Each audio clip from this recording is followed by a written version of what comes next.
What's up, YouTube? ProTech here, back with a new video series called Is He Cheating? So what we're going to do here is I'm going to give you my input, and then in the comment section down below, I want you to give your input. Normally, I don't allow for input because I've been busting map hackers for 27 years. And in my opinion, I'm a lot better at it than most people. However, I thought it would be interesting to start a series on YouTube to actually open up the floodgates and let people voice their opinions and see what some people have to say. So, that being said, you can be as toxic. You can hate me all you want. Do whatever it is you got to do in the comments down below.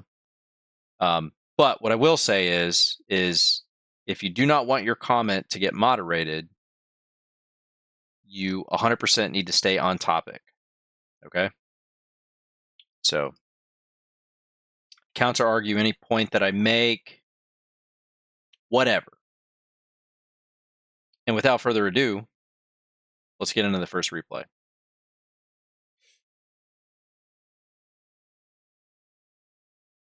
Random versus Zerg. So we're going to watch it from his perspective, and we're going to see if the things that he does make sense. Now, keep in mind, I don't normally do this, but in this particular video, I've actually got a series of games that we're going to go over. And this is game one.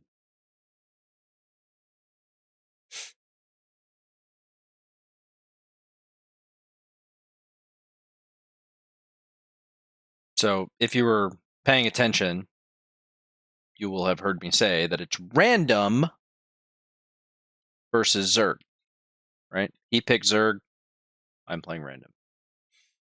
And we can see here he's going for a hatch first. Okay, very standard in TVZ, right?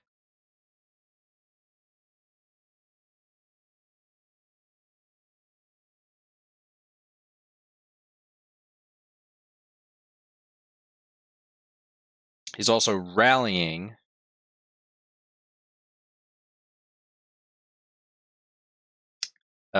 his gas and his pool, which is also very standard in TVZ, not so much in ZVZ.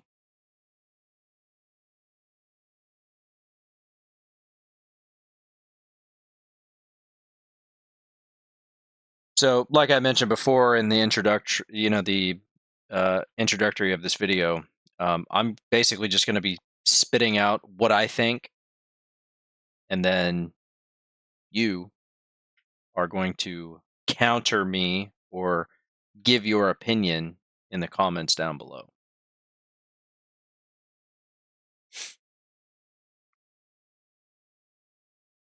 But do keep in mind that throughout the course of this 3-game series, I'm playing random in every game. So keep that in mind.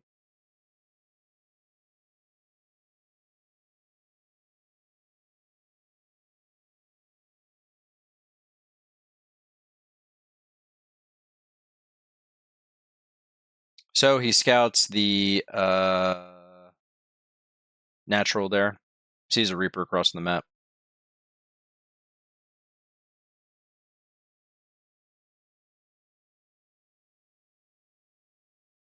Completely misses the Reaper there.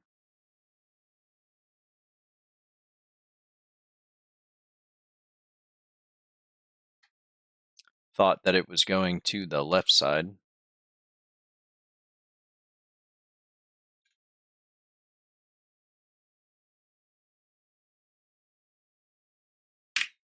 Pull up the production tab here and just kind of see how things evolve. Got 2 Hellions on the way. We got a fast lair.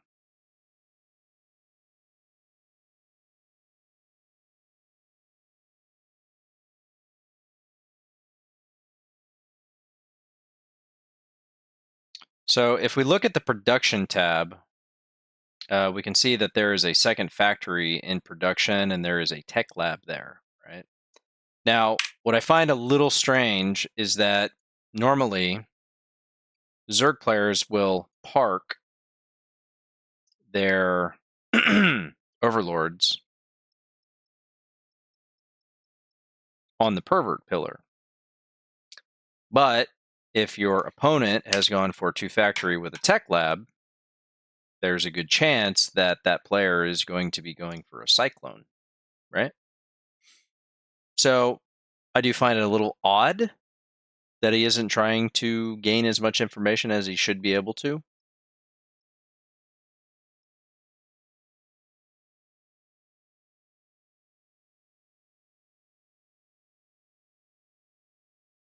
So we've got a cyclone in production.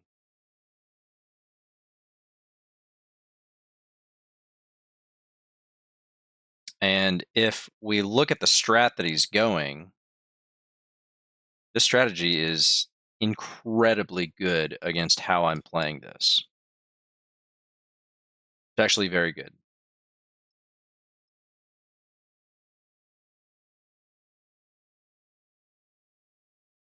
Now, keep in mind, this is a 4600 MMR Zerg player, and I don't know exactly where that's at on the ladder, but it's somewhere in GM, I think.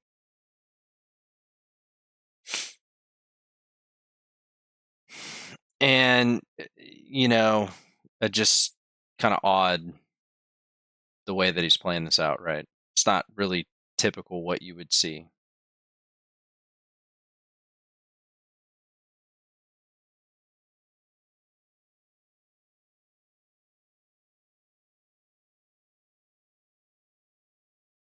But he is scouting.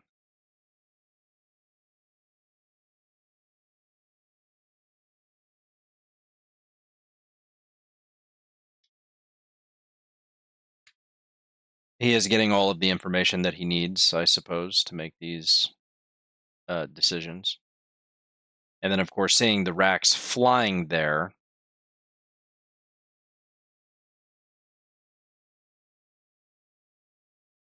Can you confirm that it's mech at that point, right? And now he can clearly see that this is a 3 bay or a 5 racks, 2 base, kind of an all-in.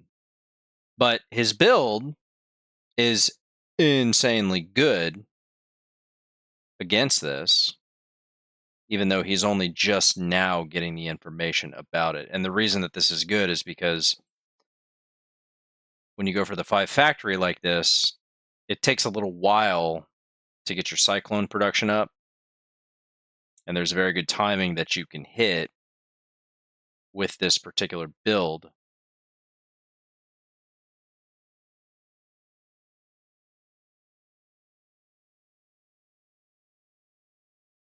And in my case, if I don't queue up mines, then there's quite literally no way to do anything about this, right? So, to be honest, this replay looks, halfway decent. I don't really know if there's much argument to make in the form of map hack, but I can say without a doubt that what he does here is a stupid hard counter to this build. And this is a very unorthodox style of play. So, of course, the argument that you can make is, yeah, he's played me before, so he knows what he's up against, etc., etc.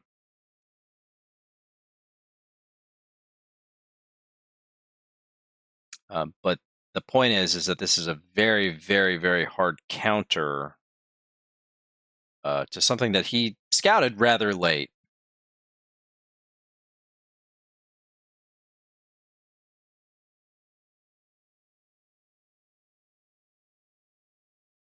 But anyway, in this particular replay, things look fine, right?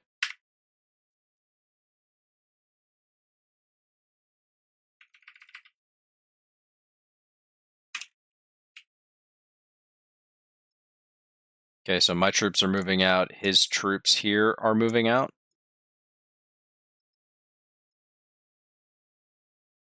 to see if he does anything goofy here.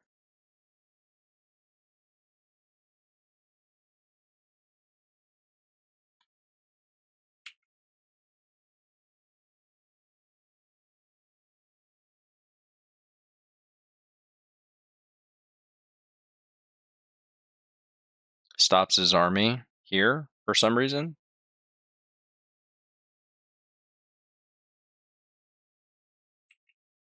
I think he did a quick peek into the army there, right? Or no? When you watch these replays, you have to go back and, like, especially when their cameras like wig out like that, a lot of times you'll miss important stuff.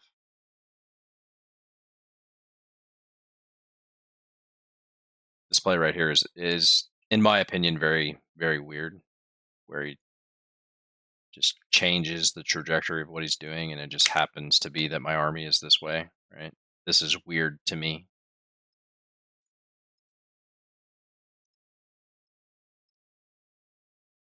And then if we look here, it almost looks like what he's trying to do is he's trying to actually cut off the reinforcements. That's what this looks like to me. And then that little peak right there, I believe it was right here on top of the army, but I keep missing it. So let me go back again and see if I can catch it.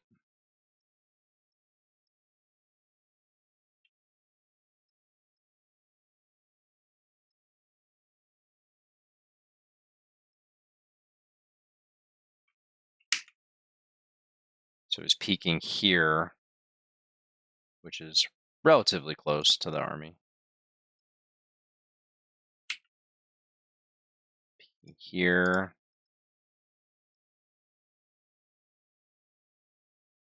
So he groups up his army here, waits for this army to pass, and then goes in, right? That's what it looks like to me.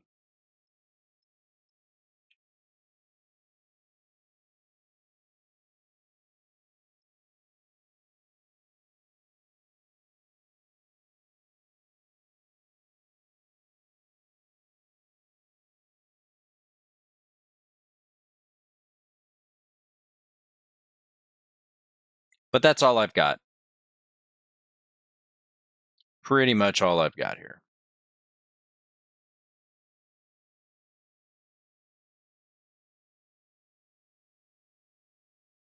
So you can see why this strategy is so good is because if you play against this very particular style that I don't think I've ever seen anybody do except for me,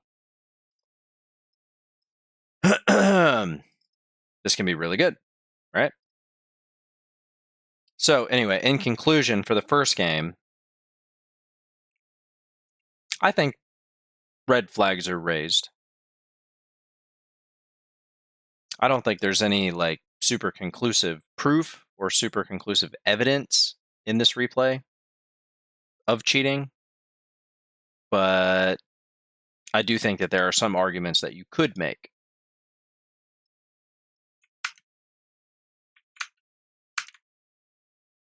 So let's move on to the second game of the series. You can see Zerg, you can see random. Okay, now what I want you to notice in this replay, okay, we just played him, right? Literally just played him in a TVZ. Now I want you to see and remember, random versus Zerg. I want you to see the alteration in build.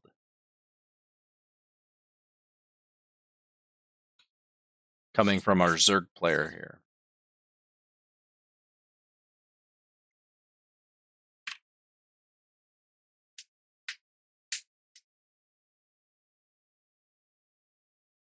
So remember the first game, random versus Zerg, I got Terran.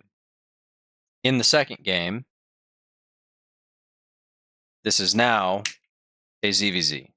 All right. And I want you to see the change in the build order. Because remember, in the first game, he went for the hatch first. But now he's decided he's going to go for the pool first.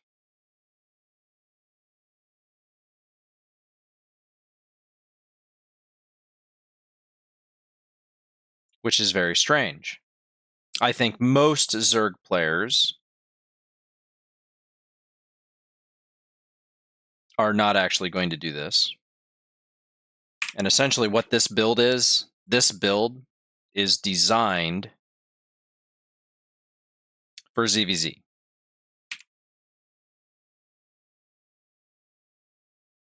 So this is 2 games back to back where this barcode has blind countered the race that I've spawned as.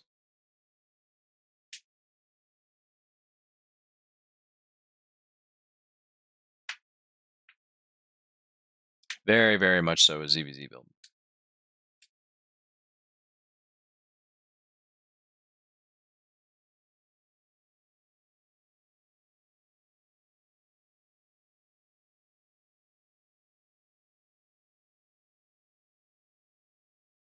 So if take a look at the production tab, I've got speed on the way and I've got lings on the way.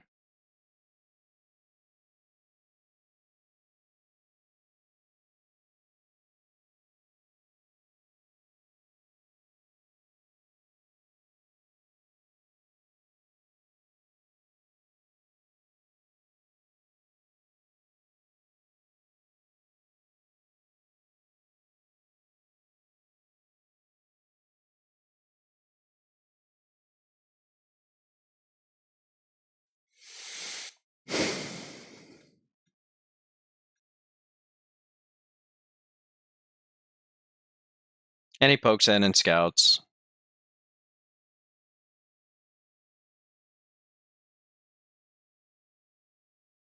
And goes for the quick Baneling nest.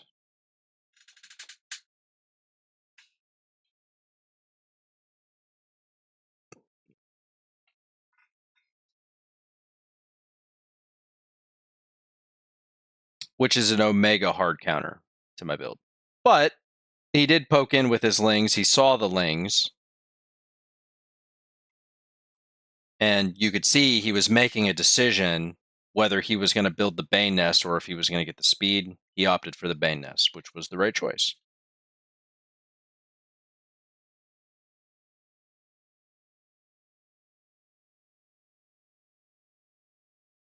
But all of what we are seeing here would have never happened if he had opened standard like he did in the first game. Right? Boom. Like after I see the Baneling cocoons, the way that I've done this build, you're just dead.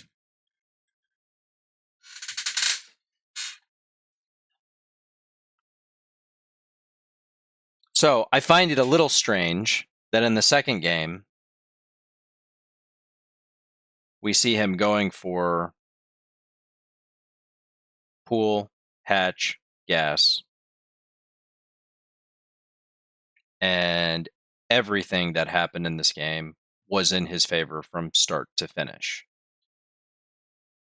It's a little strange because I think most players who play against random are not going to do this. They're simply going to open with a hatch first because in all matchups, hatch first is viable. I find it very strange that he made this sort of a deviation. Okay. So again, while the replay doesn't really have any conclusive proof or any conclusive evidence of cheating, that deviation is very strange considering it was ZVZ, right? Now, again, remember, all of these games are back-to-back 3-game series. Okay, so let's move on to the last game.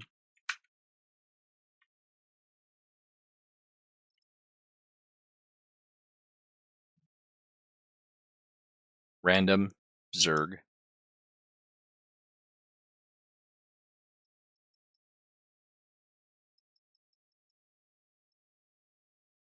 So on this map, the rush distance between the 2 bases are actually significantly shorter than the map that we just played.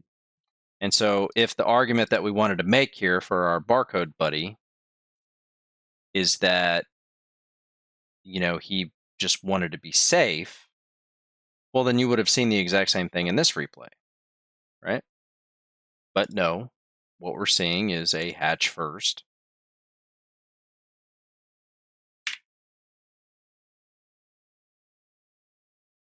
into an egg rally. Just the exact same thing that he did in the TVZ in the first replay. Exactly. Right?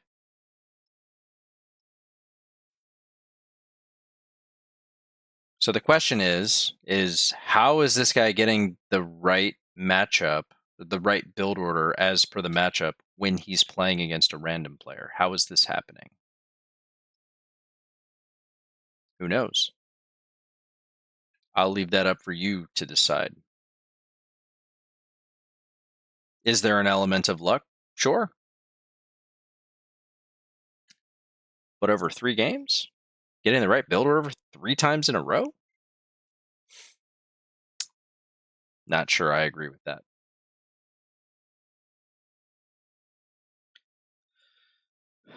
But anyway, as we can see, he's playing TVZ again.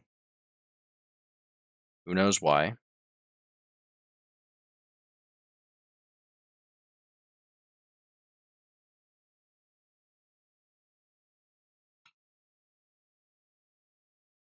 He's even rallying. Like you saw in the last replay, right? Although, I don't know, no, that's not true because he took that super late gas. So that's not really a comparison I can make here. But this type of saturation is what you see in like ZVT or ZVP, right? If it's ZVZ, which he doesn't know yet, then you want to make sure that you saturate that gas fully, instantly, right?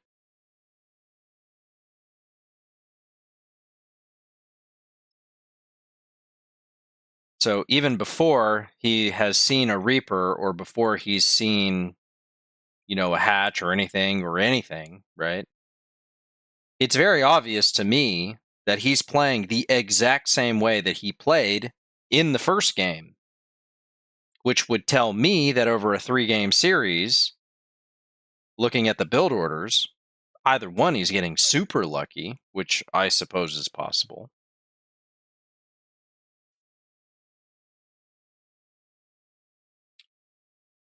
Or perhaps maybe he's cheating.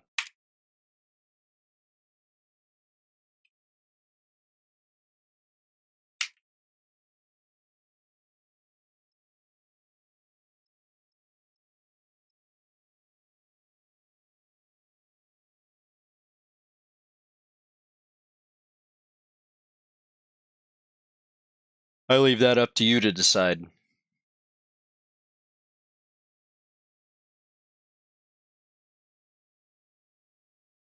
But as far as like, the case of whether he's hacking or not, the only thing that I can really see is his build orders. He's somehow getting the right build order in every game.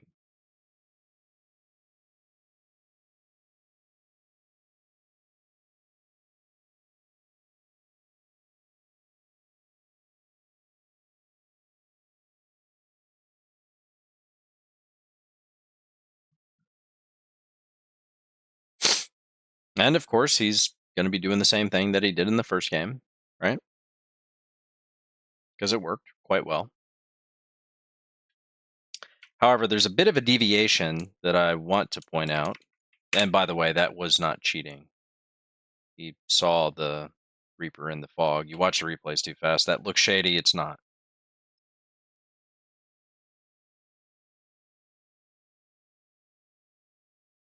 But anyway, I poke in and I see that layer, right? So there is a deviation that I make, but I want you to look at what happens when I make this deviation.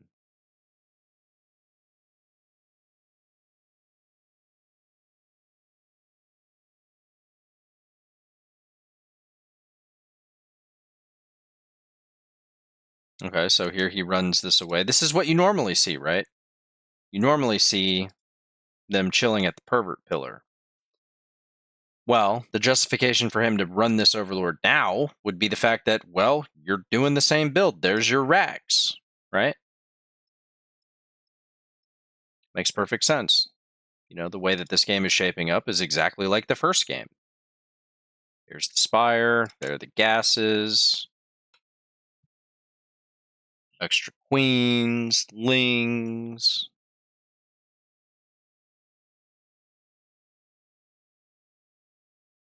So again, remember, this is the third game of the series, and a deviation that I'm going to make is basically just to make sure that I don't lose to the mutas again, right? Now, I don't know for sure if this is what he's doing, but the deviation that I make doesn't matter whether he does go Spire or he goes something like Roaches. It's good either way.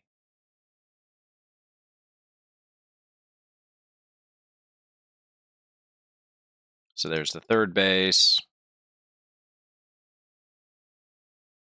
There's the mag fields. There's the triple factory.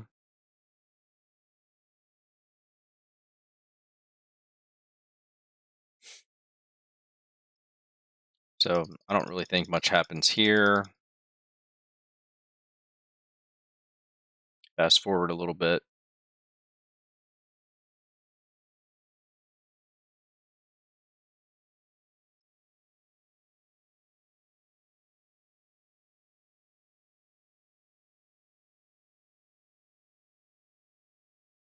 All right. So if we take a look at the production tab, we can see widow mines, right? This is the alteration that I have made here. So my question is very shortly after that, this deviation, what do we see?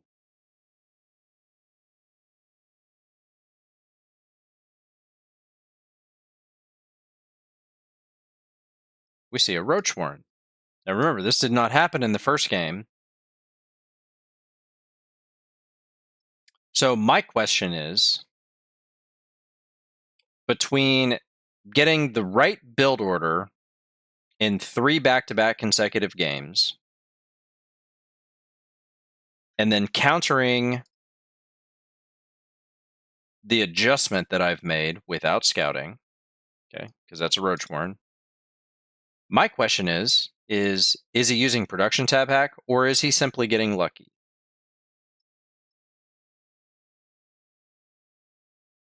Because it's very apparent to me that he's not actually using map hack unless we see something in this replay. But I just find it strange, right? In the first replay, we saw pure Ling Muta. And that was really good because I continued to queue up Hellions. But then we see a deviation here that as soon as I start queuing up mines, we see a Roachborn deviation. Because he knows at this point, I mean, assuming that he's cheating, he knows that mutas are not going to be able to win the game. And he will have to transition because of this adjustment, right? And going back to what I was saying before, this right here, the only thing that it does is it makes it so that I don't die to muta, right? That's all this does. And even if he had opened with a Roach Warren, this is still perfectly viable, right? So to me, in my mind, when I look at this, I see this shortly after the mines combined with 3 consecutive back-to-back build order counters. Even though in the replay itself, it doesn't look like there's any cheating, I really think this guy is good at hiding it. That is my opinion.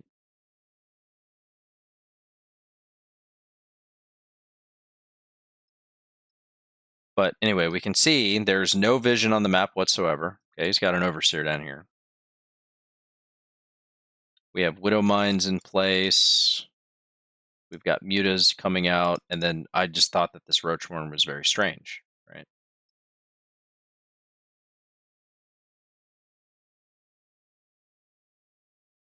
But again, I'm not actually convinced that the guy is using map hack. And for those of you who don't understand, players, if you are good enough at the game, you don't actually need a map hack. The only thing that you would need is this up here to be able to play the game and look like you're legit. This information is comically useful, right?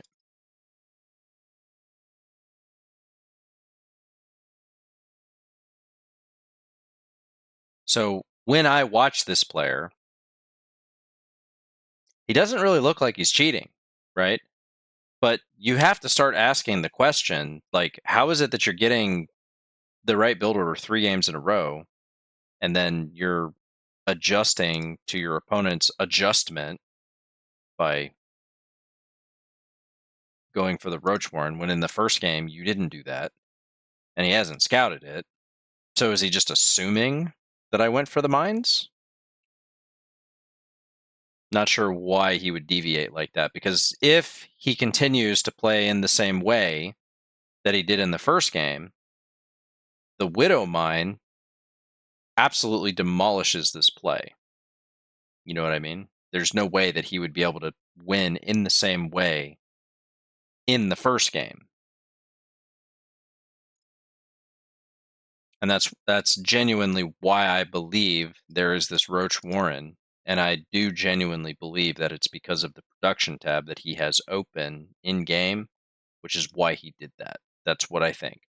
Based on all 3 of the games, even though it doesn't really look like he's using a map hack, this is this is sort of where I'm at right now with this.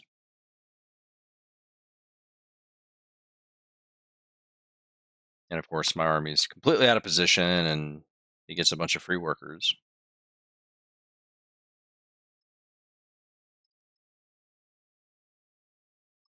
But it doesn't really look like map hack, right? It really doesn't look like the player is using a map hack.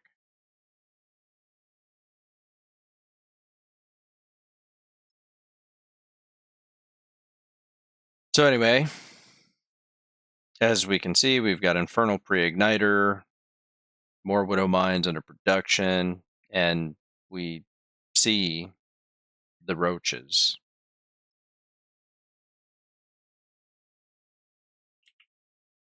His camera swings. You saw how his camera swings like that? Remember in the second replay where we saw pretty much the same thing? Where his camera swings into the vision of the units that are crossing? So I don't know. Maybe he is using a map hack. Because I don't really understand, like, why else we would see that, right? His creep tumor is right here. So could that be the argument? Not really. I mean, the creep tumor's here. His camera swung like that, right?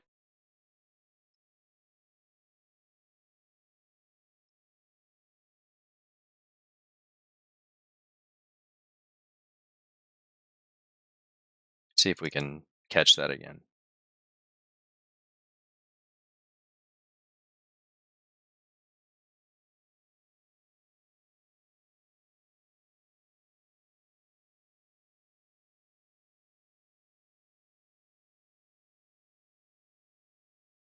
Uh, wait. Did that queen just spit without being hotkeyed? Or, I mean, selected? There is such thing as an auto inject hack, so if you're ever suspicious of it, you have to look at that. But surely he didn't do that, right? Just want to look down here in the UI and see if he selected it to spit. Yeah, okay, so he did here. Again, this is why you have to go back and watch things. If you watch them too fast, you know,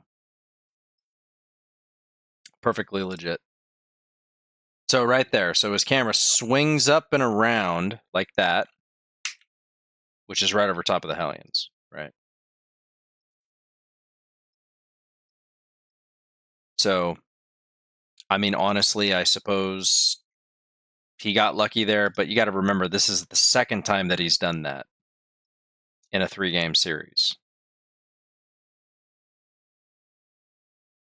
And you can also see this is one of the things I always talk about when you're looking for map hackers. They do this shit, right, where they fiddle around with their army and they reposition it and stuff like that. And this only ever happens when units are crossing the map, right? This is also a huge red flag, in my opinion.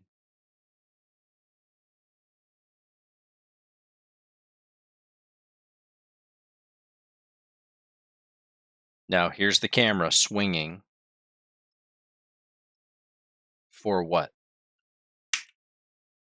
To peek over top of the Hellion. I believe that's what that is.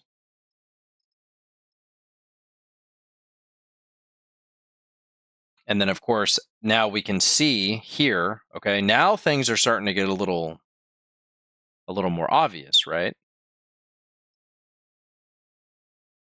His camera swings up like this, and then he grabs his entire army and then moves here as the army is crossing the map, right? So you can leave a comment on what you think, but I'm pretty sure that's cheating, and I'm pretty sure it's map hack.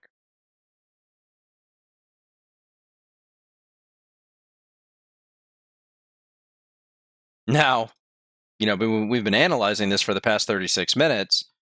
There really wasn't anything that we could say is cheating, and it wasn't up until that right there. And it's how good some of these people are at hiding it.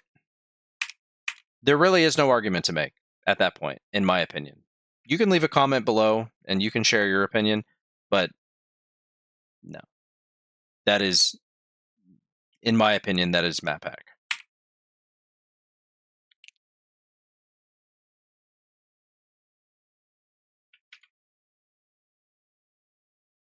Is he cheating?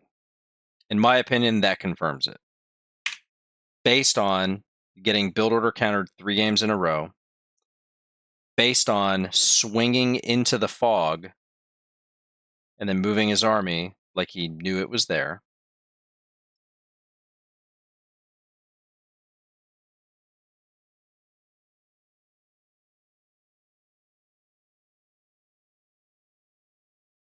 But you can leave a comment below.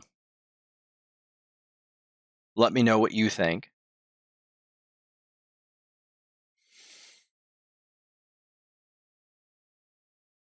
Freedom of speech is completely open in this video series.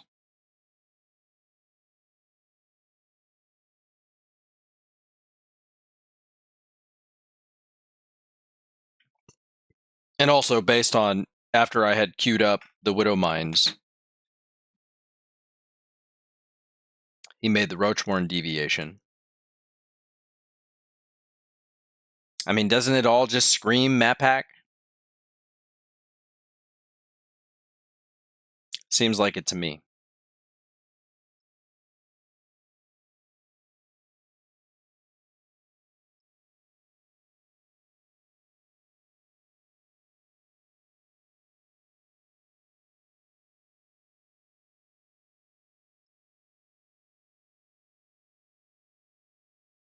So anyway, as we can see, now he's queuing up mutas for some reason.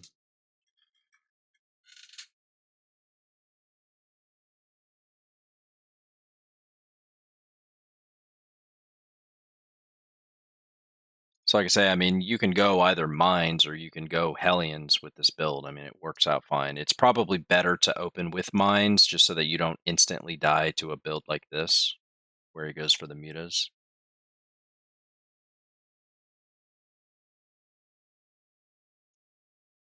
But anyway,